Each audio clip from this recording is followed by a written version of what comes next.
বর্তমানে চীনের নজর তিস্তা নদীর ব্যবস্থাপনায়। বছরের পর বছর ধরে বাংলাদেশ ও ভারতের দেশের মধ্যে তিস্তার পানির ন্যায্য হিস্সা নিয়ে বিবাদ চলছে। এই সুযোগকে কাজে লাগিয়ে নদী ব্যবস্থাপনায় বিনিয়োগ করতে পারে বেইজিং।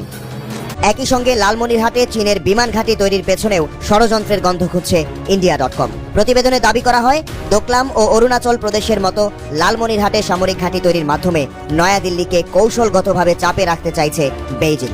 সম্প্রতি মোংলা বন্দরের কাজ দেয়া হয়েছে বেইজিংকে। কলকাতা থেকে খুলনার এই বন্দরটির দূরত্ব মাত্র 180 কিলোমিটার। মোংলার আধুনিকীকরণ ও সম্প্রসারণের জন্য $400 মিলিয়ন বিনিয়োগের প্রতিশ্রুতি দিয়েছে শি জিনপিং সরকার।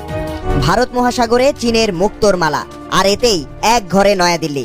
শি জিনপিং এর মুক্তোর মালা কৌশল বা স্ট্রিং অফ পার্লস স্ট্র্যাটেজি নিয়ে গেল কয়েক বছর ধরেই উত্তপ্ত এশিয়ার রাজনীতি। ভারতের প্রতিবেশী প্রায় সবকটি দেশই এই পরিকল্পনায় যোগ দিলেও এতদিন বাদ ছিল ঢাকা। তবে ডক্টর মোহাম্মদ ইউনূসের বদন্যতায় এখন পূর্বমুখী বাংলাদেশ।